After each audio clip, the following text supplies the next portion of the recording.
মধ্যপ্রাচ্যের আকাশে কি আবারও যুদ্ধের কালো মেঘ ঘনীভূত হচ্ছে?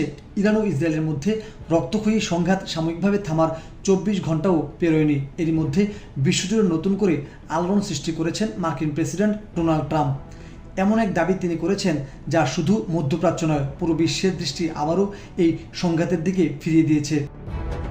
ট্রাম্পের ভাষায়, আমরা খুব কঠোরভাবে কাজ করে যাচ্ছি এবং আমার মনে হয় এই লড়াইয়ে আমরাই এগিয়ে যাচ্ছি। তবে সত্যিকারের বিজয় হবে তখনই যখন আগামী 2 সপ্তাহের মধ্যে আমরা ইরান যুদ্ধে পূর্ণ বিজয় ঘোষণা করতে পারবো।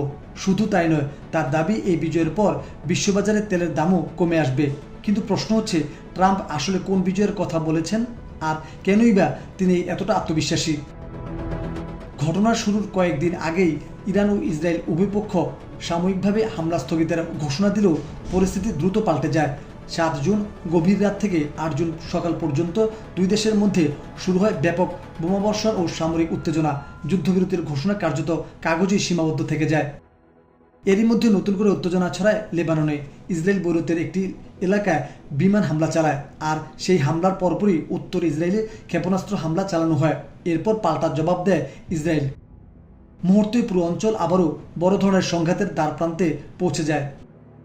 পরিস্থিতি নিয়ন্ত্রণের বাইরে চলে যাচ্ছে বুঝতে পেরে ট্রাম্প তার সামাজিক যোগাযোগ মাধ্যম ট্রুথ সোশ্যালে সরাসরি হস্তক্ষেপ করেন। তিনি দুই পক্ষকেই অবিলম্বে যুদ্ধ বন্ধ করার আহ্বান জানান। ওয়াশিংটনের আশঙ্কা ছিল, সংঘাত যদি আরও ছড়িয়ে পড়ে তাহলে শুধু মধ্যপ্রাচ্য নয়, বিশ্ব অর্থনীতি ও জ্বালানি বাজারও বড় ধরনের ধাক্কার মুখে পড়তে পারে।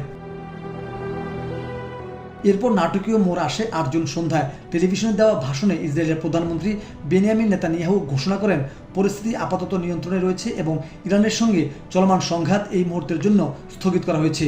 একই সময়ে তেহরান থেকেও সাময়িকভাবে সামরিক অভিযান বন্ধ রাখার ঘোষণা আসে।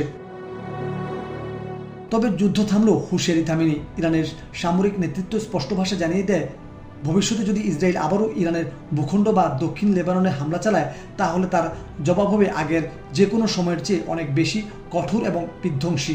অর্থাৎ অস্ত্র নীরব হলেও উত্তেজনা এখনও আগুনের নিচে জ্বলতে থাকা আঙ্গারের মতো রয়ে গেছে।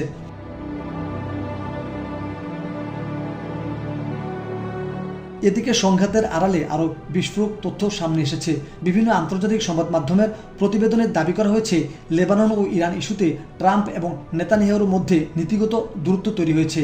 এমনকি পরিস্থিতি এতটাই উত্তপ্ত হয়ে উঠেছিল, দুই নেতার মধ্যে তীব্র বাকবিতণ্ডাও হয়েছে বলে কূটনৈতিক সূত্রগুলো ইঙ্গিত দিচ্ছে।